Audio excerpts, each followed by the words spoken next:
Anton, one of your listeners is asking, why do nightmares occur? Why do nightmares occur? So that one does not fall asleep completely here, so that a person has the opportunity to awaken, and sometimes to awaken not from their own dream, but from the dream they immerse themselves in during their everyday life. Sometimes, while doing household chores, we feel as if we are in a state of coma. Days are not counted, the seasons change, yet a person seems to live the same day over and over. And sometimes, impulses break through from the subconscious that slightly invigorate this person, telling them that no matter how many monotonous tasks you do in your everyday life, no matter how much you engage in what is familiar and accessible to you, involving nothing that requires effort, sooner or later, an event will occur that will stop all of this. And when that event comes, and I am specifically talking about the death of a person, it becomes very sad that you have lived the same day all this time, and so that such things do not happen, so that there are still some impulses from the depths of the subconscious that tell you that still the day will come when your streak of everyday sleep will be interrupted, and you may experience terrifying dreams, dreams that pierce through with these burning emotions to the very marrow of your bones, as they say. And a person will become more active, becoming more aware. Yes, this happens for a short period of time, and they have the opportunity to still, to remember that we are not here indefinitely, to recall that whatever we create here, so to speak, will all come to an end, will all be cut off, and for a person to discover the possibility of still enjoying life, to comprehend its more expansive variations, not to limit oneself, not to confine oneself to monotonous robotic actions. Remember that you are alive, that you are aware, and that at the very least there is a feeling such as interest, curiosity, which can be satisfied, and each day will be incomparable to the previous one. It will be different. This is a life from which one can move forward, not just play the game of life. Anton, what is your vision?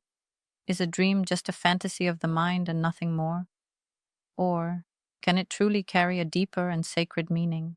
It all depends on what exactly we are talking about, which specific thing we are discussing with him. There are dreams that are absolutely illusory, pure imagination, absolute fantasy of the person themselves, which is simply based on emotional events from everyday life, from some recent days, or from some past days. And in such dreams, there is mostly no great value. The brain simply processed the information, highlighted something more or less sensory, and from this, a dream image was formed. There are other types of dreams where foreign impulses of consciousness penetrate a person. That is, they can involve non-organic beings. These can be parts of a person that they have not yet recognized or realized. Our physical body cannot be divided into many parts. Our consciousness does this easily. Therefore, it sometimes happens that a person encounters themselves. It's just that for some reasons, such as a practiced fear, a fear that has become habitual, we cannot acknowledge ourselves. Sometimes, yes, sometimes there are absolutely foreign consciousnesses that come into contact with us. And there, the scenario is a little different. All of this happens, well, sort of like in a dream. That is, it all takes place at night, when you are lying down in bed, or when you are dozing off somewhere else. That is, it is precisely at the border of sleep and wakefulness, in the moment of drowsy drifting, in the moment of rapid dreams, when, for example, the pupils of the eyes function as if you are awake. At this moment, we are open to those processes, those energies, and those conscious beings that we do not notice in our everyday mundane life.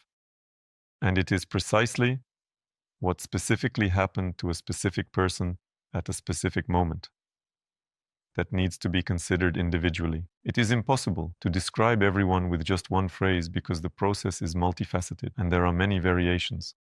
Sometimes it happens that a recently deceased relative or acquaintance can interact with a person while they are sleeping. That is, when their perception is at its widest. this can also occur.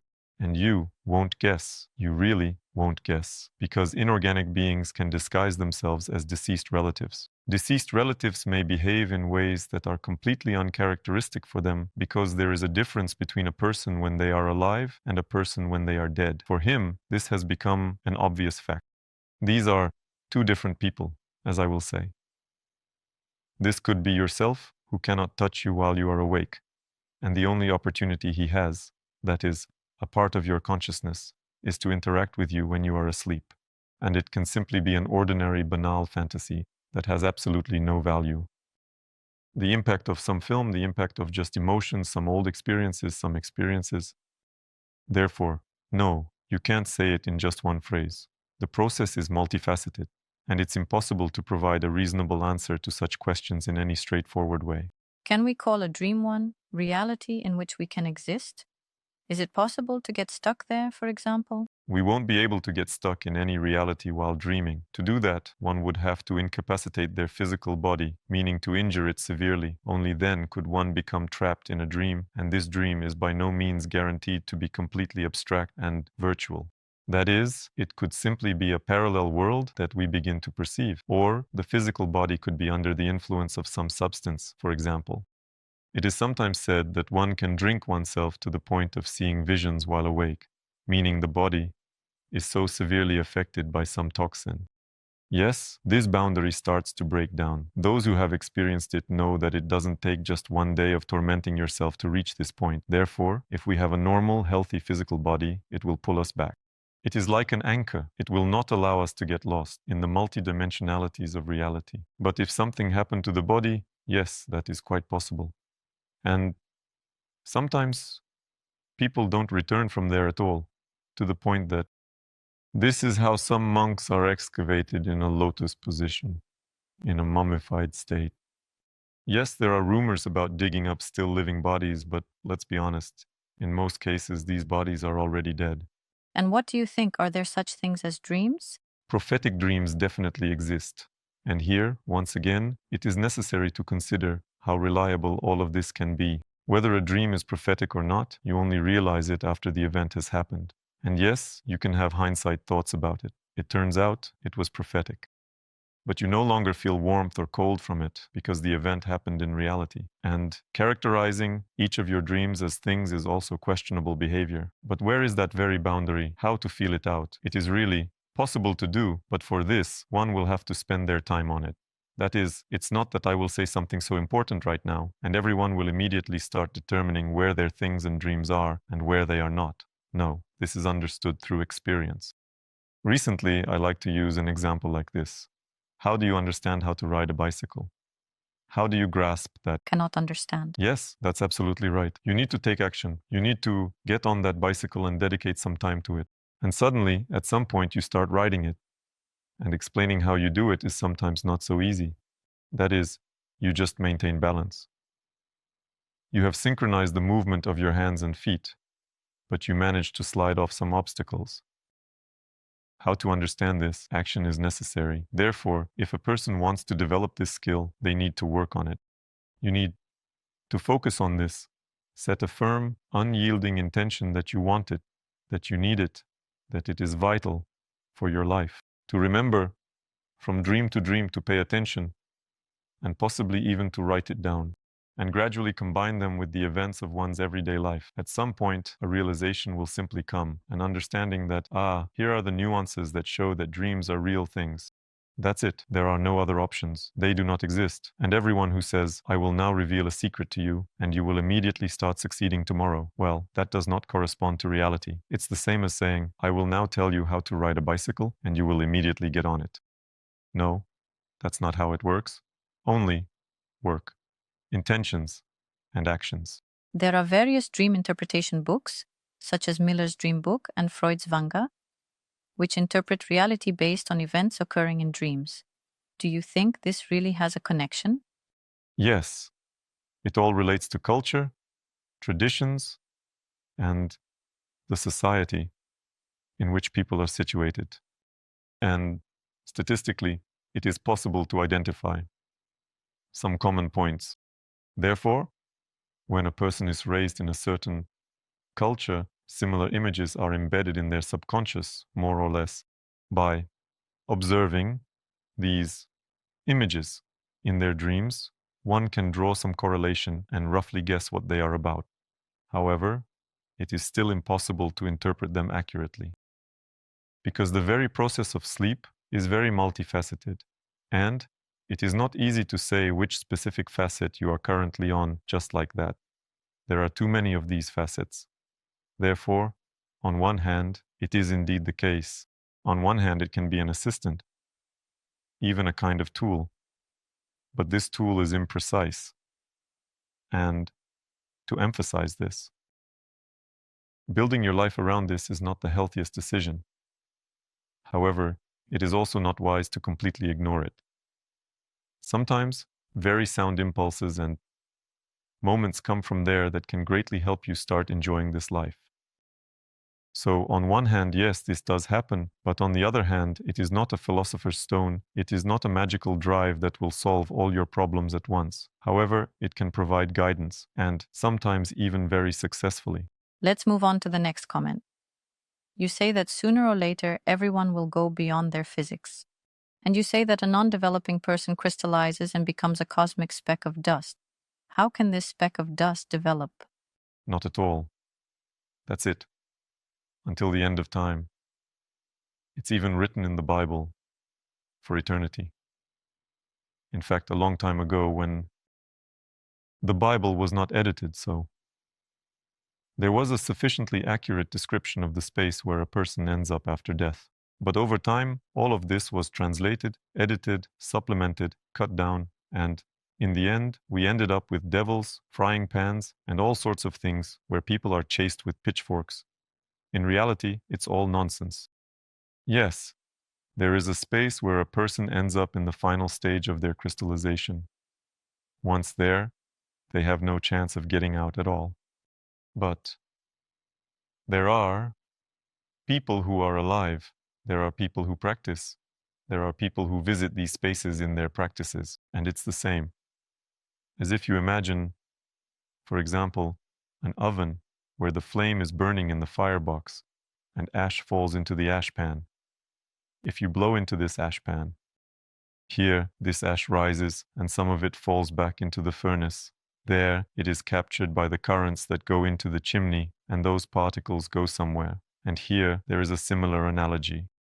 When a person, neglecting these processes, dedicates themselves entirely to the material world, they encounter the fact that the material world is, after all, finite, just like the physical body and everything else that surrounds me here. When he encounters this, his consciousness finally crystallizes, because it knows nothing else. Having entered the space where such particles exist, we can say there is an ash box in this. In general, this space is called the space of the first gates. Once this particle gets there, it can no longer do anything by itself. It is powerless. It has no ability to perceive. It has no ability to move. It has no ability to make any decisions. She has no way to influence the surrounding world. She is just lying there.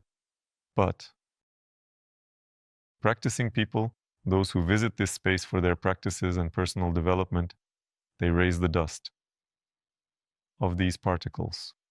And part of these particles, passing through the practitioner, through the person of flow, through the person who, like an extractor, like a chimney, can conduct this dust, these particles through themselves, can, having passed them through themselves, send them into space to the original. Regarding the original, they will naturally ignite again, and their cycle will continue. It is, in a way, like a miracle for them, an event whose chances are practically zero. But such a thing exists. It is real. It's just that if you combine the number of particles that get in there and the number of practitioners, then the particles have a very small chance, practically none. But it is possible. It is real. So, even when finding oneself in the space of the first gates, being this black dot, this crystal, one should not always despair. There is a possibility that something will happen. And besides that, if the miracle still does not occur, then after an incredible amount of time, so incredible that humanity has not yet invented such numbers, After this time, a process called Mahala is initiated. And during Mahapralaya, during this process, absolutely all reality converges into a point, and it no longer matters at all who you are there. The great sage, the great Mahavidya, or the living simple, this particle in the first mouths has no significance. It all merges into one. But this is already the end of the cycle of the universe, the end of the original cycle, and waiting for this cycle, relying on it, is probably the saddest way to spend time for us. For conscious beings who could spend this time much more pleasantly, with enjoyment, rather than just lying in this ashtray of one of the particles of all that is manifested. Can this be somehow related to the concept of freedom? What exactly? When you talked about particles and how everything is cyclical, can this be equated to becoming one of those particles when you pass it through yourself? Does this have any connection to the freedom we might think about? No, it all revolves in the manifested world. It is the circulation of energy in nature. It is the same as how water can exist in a lake as a massive body. It can evaporate into the sky like a tiny particle. It can fall down like a large droplet and then dissolve again in the lake like into a single mass. The same is true in our reality of consciousness. It moves. Through this reality, it is fluid, and at some point, this consciousness belongs to a certain personality. That is, I can say about myself, yes, I remember. I was born, I lived, I studied, I practiced, yes, I taught. I know this continuous cycle of perception. But if one becomes overly engrossed in the material world, there comes a moment when, just with a snap, it all gets cut off. And there is no longer that part that remembers its life cycle. It's the same as I am currently trying to explain fairly complex processes in a simple way. And here is an analogy, a flash drive. The flash drive contains information, possibly even very valuable information. This information can be manipulated. Then you take this flash drive, format it, and write completely different information onto it. And here it is the same. At some point, you will be formatted, and that will be it. The version of you that continuously remembers your life will no longer exist. How should one relate to this? One can have different attitudes towards this. Some are satisfied with the thought that, well, I will somehow continue to exist. Yes, you will exist in some way. Some part of you will continue to exist. I am not satisfied with this approach. I intend to maintain the continuity of my perception of this reality until the moment it collapses. And so, asking myself the question of freedom, what does freedom mean to me? Freedom is when all reality collapses into a single point, when all reality begins the process of Mahapralaya, that is, complete self-liquidation. And I can observe the process from the outside, meaning I am outside of this process. For me, this is freedom, that is, complete independence from the cycle in reality itself. How feasible is this? Yes, I am not interested in that. That is, I understand with my head that it is practically impossible to do, but I don't pay attention to it. Because if every time I focused on the fact that I understood with my head that it was unrealistic, well, I probably wouldn't be doing what I'm doing now. And when you, knowing your chances, manage to disregard them and move on, meaning you don't let these miserable, minimal chances stop you, you still keep moving forward. You still continue to take some actions. You still strive for the goal you set for yourself, completely ignoring these chances, and somehow, by some magical means, this cubic centimeter of opportunity ends up in your hands, and you don't let it slip away. But if you have a 99% chance there, and you do nothing, you still won't succeed. Therefore, I wouldn't pay attention to the odds. Freedom is when you are outside of the Mahapralaya and outside the cycles of reality, when you are completely independent of them, when you do not lose the linearity of your perception, do not lose your memory of yourself, and you are fully aware of your path. This is freedom. But when you are 99% gone, something remains of you. And to rely on that something remains of me, means that everything is probably fine there. This is not something that can make me happy. After all, when a leaf detaches from a tree, falls to the ground, and decomposes in that soil, some molecules remain from it. And then someday, the roots of the tree, these molecules can be absorbed, pass through the stem, and from them, a leaf can emerge again. Is this reincarnation or not? Does the previous leaf feel warm or cold from this? The previous sheet no longer exists. Similarly, for anyone who goes through death, there may come a moment when they simply do not exist, although some parts, of course, will remain. One of the viewers writes, all spiritual practices are connections to the dark civilizations of the archons and involve making agreements with them. Do not be deceived by all this action and wonders. The dark ones show you miracles to hook you. And the manifestation of sexual obsession, as the author explains, is nothing other than incubi and succubi, parasites of the dark. Anton, do you think that spiritual practices can lead to a connection with dark forces? I believe that a one-sided perception of any process is already foolishness. Any process is multifaceted. Yes, there are such entities. There are such forms of consciousness, such forms of life that can connect to a person, can connect to a depraved person, can provoke them to indulge further in depravity and feed off that energy. Does this exist? Yes, it exists. But it is not something that exists in everyone and for everyone. Such people usually burn out very quickly. Their bodies deteriorate quite quickly, and their psyche deteriorates rapidly as well. They do not live long, and this is far from all the spiritual practices that focus on their development.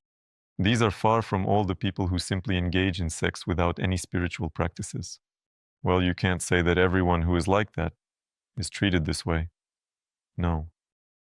Will there be such beings among them? Yes, there will be. Do such creatures exist in our world? Yes, they exist, but the likelihood of something like that happening to you is not very high.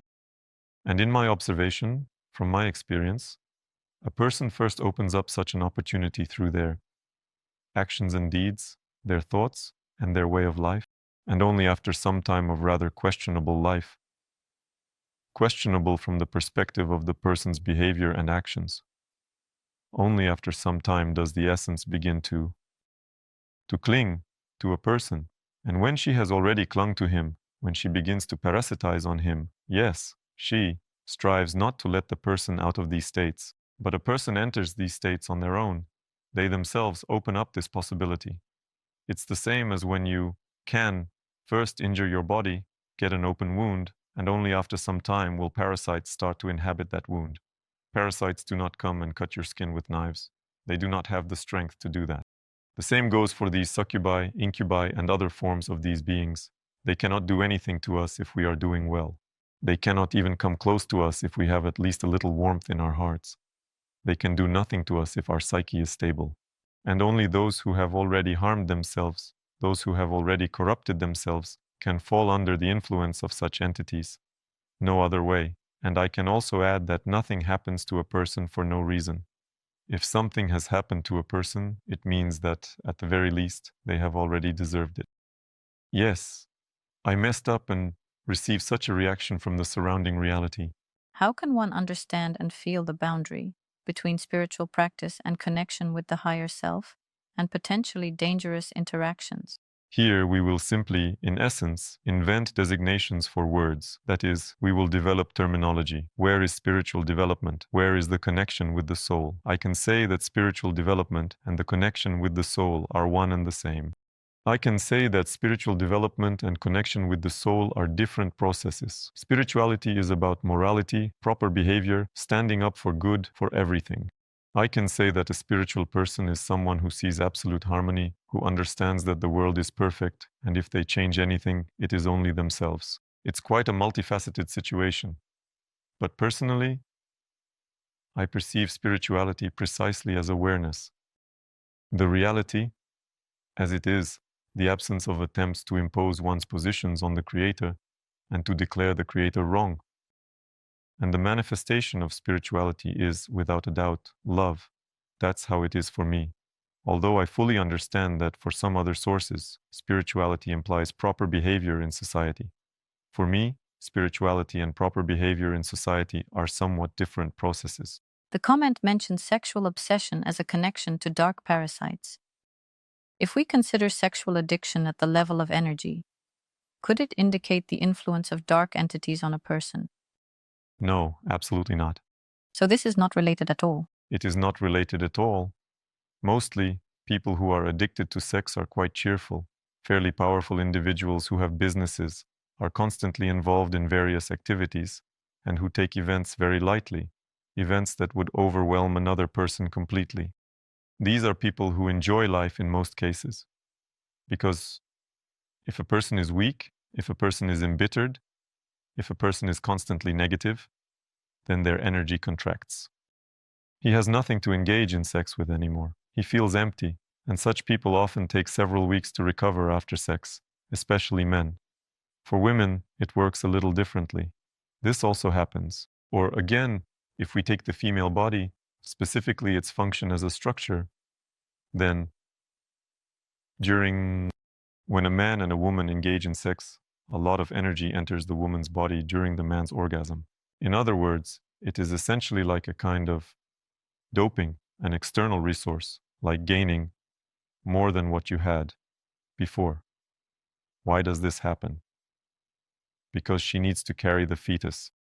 This is how energy works. A man does not need to carry a fetus, so he constantly gives away his energy. He invests it during orgasm into the female body, and it is possible that the development of events is such that a woman may begin to turn into a parasite, becoming dependent on these processes. But again, these are very rare cases. Basically, on the contrary, a woman's energy is 3 to 4 times more mobile than a man's, and she does not actually need it. In other words, it is a bonus from which she does not depend. But if it is already starting to enter the stage of dying, its theme falls apart, there is not enough energy, in a state of exhaustion, yes, such behavior patterns can be triggered. There are different factors here, and there are different ways out of these factors. So to say that everyone who loves sex is affected, well, no, of course not. Yes, among them there are those who are susceptible, but not all. Actually, I would say that most are not susceptible to anything. In general, stop generating constant eternal excuses for your behavior. No, we all do this. No one will ever connect with you if you behave like a parasite, because there is no such interaction with you. If a person behaves like a parasite, then yes, there is a likelihood that some parasite will behave the same way towards them. If a person has made mistakes, yes, there will be some consequences that may manifest through a connection to some unpleasant being, to some entity that will drain them. Maybe that can be, but we ourselves open up such a possibility. That's it. There are no other options. As you relate to the world, so the world relates to you. Therefore, if you simply enjoy sex, are doing well, full of energy and health, no one will ever connect with you. Not at all. And if you are already damaged, already have problems, and sex becomes a means of survival for you, then yes, that is possible. And this is a separate story, and in general, one should look at their intuitive perception of a person. If an alien entity is connected to them, you will always perceive that person as a danger. It's a very vivid sensation. It's as if there is a person in front of you, but your subconscious is tense, experiencing a kind of internal horror, not fear. Because fear is when something is obvious, namely something that is unmanifested, yet dangerous. Such signs should be observed, rather than how a person lives their life and how they entertain themselves here. Anton, you have a huge audience and many positive reviews and words of gratitude from those who have applied the knowledge and practices you share. Here are some of them. Anton's practices are the only truly effective system that delivers serious results among the variety of methodologies. So simple and powerful. I have been listening to Anton for a long time, and with each lecture, his strength grows more. Such love radiates from him. Anton is simply cosmic. One of your listeners left the following comment. Anton, you are a true master. I listen to you with pleasure. Please tell us about samadhi and technical enlightenment. How can one achieve it technically? It will be interesting. Achieving samadhi technically? Well, the body is actually not that complicated. First, we need to determine what exactly we call samadhi. Samadhi is when a person reaches the object of their meditation, that is, the object of their focused attention. When he managed to keep his attention still, for so long that he completely transitioned his consciousness into this process, where he fixed his attention. That is what samadhi is. Sometimes the word samadhi is confused with nirvana. That is when it is implied that a person enters a space of eternal orgasm, eternal pleasure. Such a space also exists, and technically this space is the 8th energy center. That is, on the internet, we can easily find information about the 7 chakras, but few know that there is an 8th chakra, the 8th energy center, above the 7th chakra, and it is within this space that nirvana is located. If you enter there with your consciousness, then in principle, you won't want to leave. Is such an option available? Yes. Do practitioners use it? They do. What will happen if a person reaches samadhi and remains in it? He will die at the level of the physical body, because it is obvious that the physical body will die anyway. Whether you have reached it or not, it perishes. As long as a person has a living physical body, he can exit from there. He has a place to return to. He is somewhat anchored. And this prevents getting stuck in these processes. I can't say whether it's good or bad. I can't say whether one should do it this way or not. The question here is whether it satisfies the practitioner who makes such a choice. For example, this path does not satisfy me. That is, when I understand that if I spend some amount of time and effort, immersing myself, say, in the space of nirvana, yes, it will be great there. Everything will be wonderful. There will be the highest pleasure. But while I will be enjoying it as a part of consciousness, my physical body will turn into a corpse, and I will no longer have a physical body. As soon as my physical body turns into a corpse, I will be detached from the flow. I will no longer have the flow. As a part of consciousness, I will be in this space of pleasure until the moment this reality, where this space exists, collapses, and this reality will collapse, meaning it is also not eternal. And the question arises, fully aware that at some point it will all end. Am I ready? To spend my time like this until that moment, I am not ready. I am not interested in this. To experience the same feeling until the end of time, in my opinion, that sounds a bit frightening. Therefore, I choose development, I choose evolution, I choose learning, understanding my nature, and I choose to move towards the realization of my intention. The realization of my intention will occur at the moment when I can exist, when I can be, regardless of which cycle is happening in the universe, regardless of the creation of the world, regardless of the end of the world, regardless of the flow, from the great flow, from the change of the South, completely independent, absolutely independent, total freedom. This ignites me. This is what I move towards with pleasure. Moving towards this goal, I enjoy it. When I am told, here is an option, then to enjoy until the end of time, I say that this somehow does not excite me. I do not want this. When I am told that one can move to some very high frequency worlds, where there are paradise planets, where all of this is, I know very well that no matter how wonderful the place is, sooner or later you will still get bored of it. And to spend my time, to spend the time of this universe, to reach a place that I understand will bore me, I do not want. Therefore, I have set my goal beyond everything manifested. What to do next? I have not the slightest understanding, but the very fact of reaching this point, the very fact of reaching this moment when I will say, yes, I did it, ignites me. Judging by the comments, the person who asked you this question wants to live in pleasure, in enjoyment. What practices would help him open this process of pleasure, enjoyment, and launch it in a full world? Well, first of all, there is no problem with a person having such a desire. My position is far from religious dogmas, so please, live and enjoy life. And what practices? All practices. Practices that will open his eyes to the world of devices. And this is the first course of practical energy, the second course of transcendent speed, the third course, which will either appear soon or has already appeared.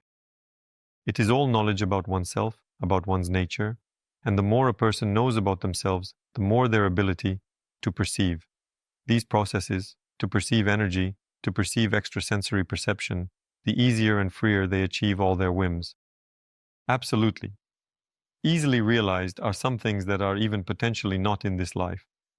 For example, you look and think, I want to have my own island. And you were born somewhere in the depths of Russia, and your parents earned a maximum of, I don't know, 20,000 a month. And you think, but I still want it. And if you master energies, if you have the ability to see and perceive them and know how it all works, you can really reach your own island in one lifetime. Therefore, there are no problems, as long as these desires, as long as these whims of a person allow them to develop in all aspects. That is, to expand the spectrum of one's possibilities, to expand the spectrum of one's perception. And if a person is indeed expanding, increasing the number of their possibilities, increasing the amount of fire in their energy, increasing the mobility of their energy, then this is a wonderful way to spend time in this space. However, if a person, upon achieving some of their whims, desires, goals, on the contrary, constricts themselves, spasms, squeezes themselves dry, ties themselves in knots, then they are simply driving themselves crazy. And not only will he achieve nothing, because when you are driving yourself crazy, it is very difficult to accomplish anything. Even if you achieve it, there will be no strength to rejoice, because there will be nothing left to be happy about. You will look back, you will see all the destruction that is left behind you, and you will wonder if it was worth it. What I have achieved now, and it is quite another matter when you achieve something, as they say, with a clear conscience, your energy is burning, there is joy in your heart, and this endeavor was to your liking. Can you share a case from practice where a person reached such states, where they were in a state of bliss, pleasure? Perhaps you have seen this firsthand while working with someone. Everyone, one way or another, experiences a state of bliss, pleasure during practice. The practice itself is a joy. It is when you feel good. It is when with each practice you feel better and better. Yes, there are moments when a person experiences pain while practicing. That also happens. But this is an integral part of development. If we take the same physical exercises, if a person wants to stretch, will they experience pain? Yes. But later, when he can do the splits, he will enjoy this stretch. It will be pleasant for him. If a person wants more muscles on their body, will they experience pain after lifting weights?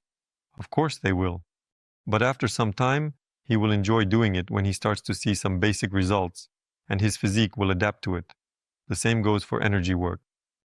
When a person first comes to study it, just starting to get into it, everything hurts and it all happens in various ways.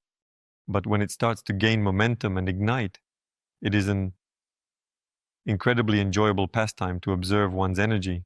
Even now I am talking about these processes, observing how energies flow through the tips of my fingers and around them, and it feels pleasant. It is simply pleasant. Therefore, of course, there are many such people, and it would take time to list them all. My students, everyone who practices with me, but we wouldn't have enough time because there are already, thousands of them. We will leave a link to the courses in the description below the video. Let's move on to the next comment. One of the listeners writes, what forces is the psychic connected with? Shamans clearly state which spirits they connect with. With my forces, nature, human. These are the forces connected to my physical hand, which is currently lifting the weight of this processed stone. These are my forces, this is my hand, this is me. The same goes here.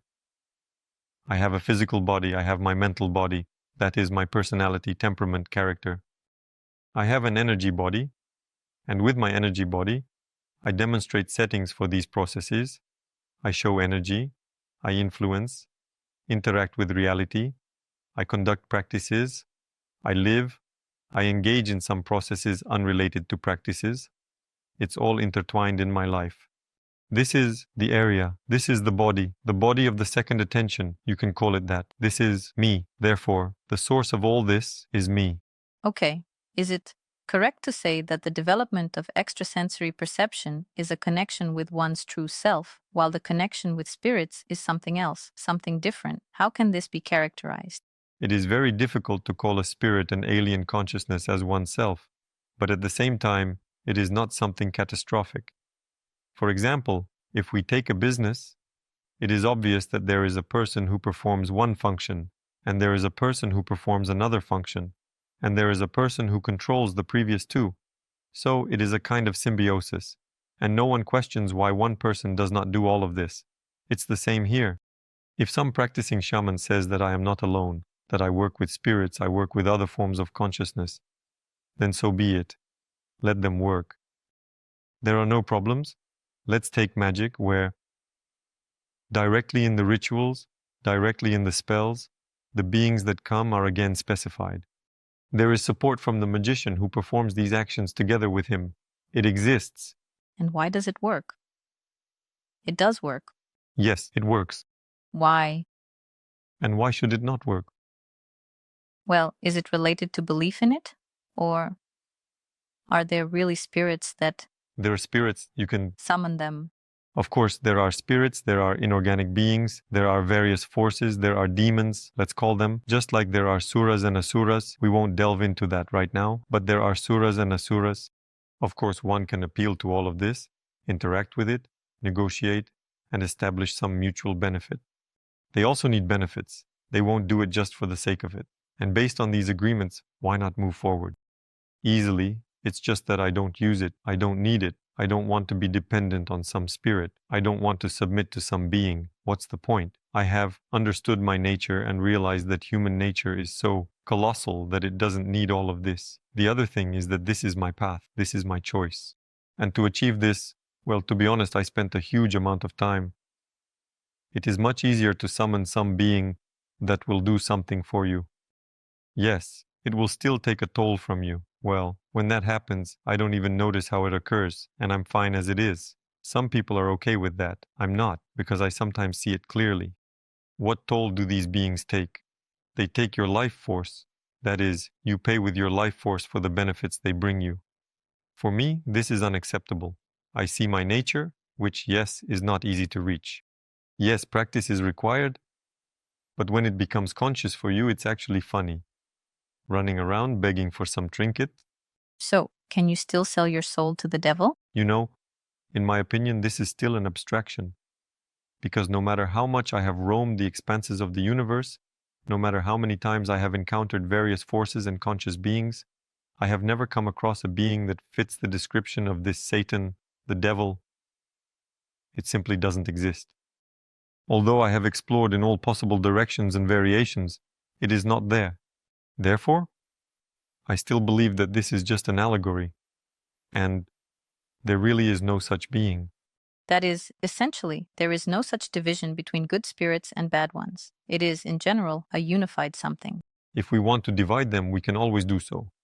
Just like if we want to divide people, we can always do it based on certain characteristics.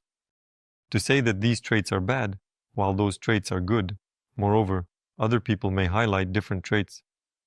We can do this simply because we do it that way. We can do the same with the world of spirits.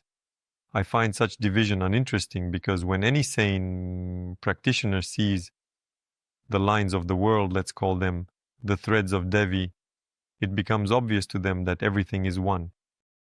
If a practitioner does not want to see this, well, it will be quite easy for them to perceive it all as good and bad. But I will repeat once again that the world is perfect. If something needs to be changed in it, it is oneself. Thank you, Anton, for the answers. Be sure to write your impressions and questions. Perhaps we will answer them in the next video. Do you want to unlock your inner strength and learn to manage energy? The course, Power of Consciousness 1. Practical Energy will provide you with tools to improve health, develop intuition, and gain a deeper understanding of the world. Join and start changing your life right now. Link in the description.